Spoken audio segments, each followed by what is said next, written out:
قطر بالضبط من هذا الشاطئ الجميل في هذا الطقس الجميل وهذا اليوم الرائع إن صح التعبير بحضور أعداد قفيرة بمختلف الجنسيات. الانطباعات لا تزال هي فيما يخص المنتخب المغربي. الجميع بما يخص الجماهير العربية، الجماهير تفتخر وتعتز بما قدمه رجال الركراكي في هذه البطولة صراحة للتاريخ، والوصول إلى المربع الكبار إلى الدور النصف النهائي في نسخة تاريخية، نسخة استثنائية كان محل إشادة الجميع، وحتى الجماهير الأخرى الأجنبية أشادت بالمنتخب المغربي والمردود الذي قدمه هذا المنتخب طيلة البطولة منذ البداية حتى آخر مباراة أمام فرنسا. تحضر معي جماهير هنا الألمانية، المنتخب الألماني غير موجود ولكنها حاضرة هنا بالقميص الألماني. Germany is not here. رحلت ألمانيا ولكن الجماهير لا تزال متواجدة في قطر. بإمكانك أن تقول بخصوص مباراة يوم أمس بين المغرب وفرنسا. يوم أمس كان يوما رائعا، الجماهير المغربية كانت أحدثت تشجيعا وصخبا كبيرا، وكل التنظيم كان رائعا والطقس جميل وكل الملاعب مذهلة، هو أمر لا يصدق. نحن رفعنا العلم هنا. ما الذي حصل بالنسبة للمنتخب الألماني؟ الجماهير كانت تحلم بالوصول إلى النهائي ولما لا الكأس. نشعر بخيبة أمل كبيرة. جئنا بأقمصتنا وأعتقد أنه كان هناك ضغط كبير على اللاعبين بسبب السياسة في ألمانيا، كان هناك ضغط كبير ربما ما جعلنا نخسر أمام اليابان. كان يفترض أن نفوز وصنعنا فرص. من ستساند الآن، فرنسا أم الأرجنتين؟ أنا أساند فرنسا. أنا أعشق مبابي، هو لاعب كبير، ربما هو الأفضل في 10 سنوات القادمة. ابقى معنا. لدينا كذلك أنتم من إيطاليا هنا في قطر تستمتعون بهذا الطقس الجميل. ما بإمكانكم أن تقولوا نحن نستمتع بكأس العالم هنا. الجو رائع، هنالك أمان والطقس جميل جدا. حضرنا 3 مباريات حتى وأن إيطاليا غائبة نحن نستمتع.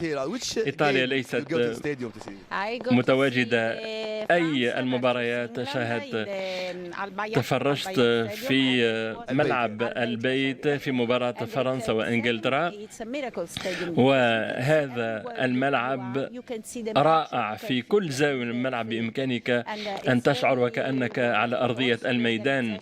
كذلك التنظيم كان رائع وأمان كبير، لم نلاقي أي مشاكل، كان ممتلئا على بكرة أبيه، ومع ذلك استمتعنا. كل الأمور كانت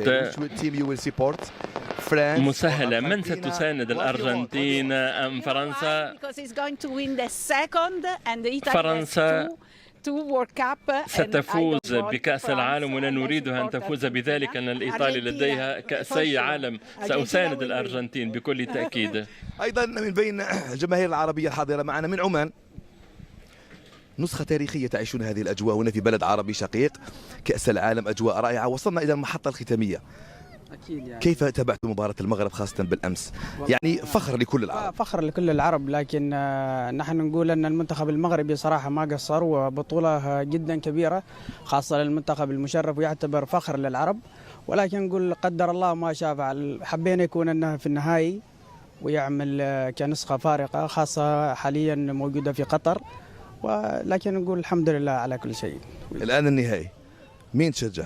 أرجنتين، مبابي، ميسي، فرنسا؟ فرنسا إن شاء الله. فرنسا.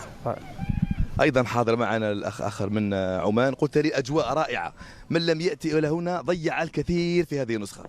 صحيح والله الأجواء رائعة جدا جدا. تنظيم كبير من قطر لمونديال الكأس العالم، تنظيم جدا رائع يعني، وأشياء يعني جميلة رأيناها هنا في قطر. المنتخب المغربي انهزم امام فرنسا ولكن ترك نفس الانطباع، لم يتغير. الجميع يفتخر بالمنتخب المغربي وما قدمه في هذه النسخة. المنتخب المغربي شرف العرب جميعا يعني بأداء رائع، وكنا متوقعينه. من جميع لاعبين المنتخب المغربي، لاعبين كبار، حكيمي، أشرف حكيمي، حكيم زياش، الجميع أدى. تمنينا يوصل إلى نهائي كأس العالم، ولكن قدر الله ما شاء فعل. ولكن لا زال نفخر فيه كمنتخب، وإن شاء الله المونديالات القادمة يحقق كأس العالم. شرف الكرة العربية جدا المنتخب المغربي. ان شاء الله هذا ما نتمناه. اختم فقط مع هذا المشجع الالماني. You are here with your friends. What can you say about ما يمكنك أن تقوله بخصوص هذه النسخة الخاصة في قطر لأول مرة في دولة عربية وفي الشرق الأوسط؟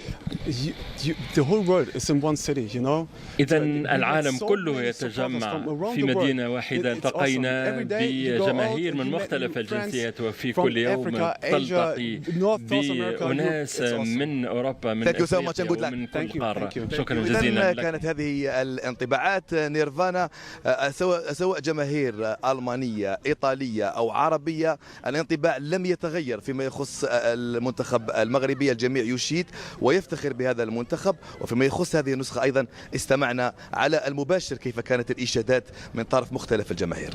شكرا جزيلا بلال جيزة، كنت معنا من قطر. وبالطبع جميل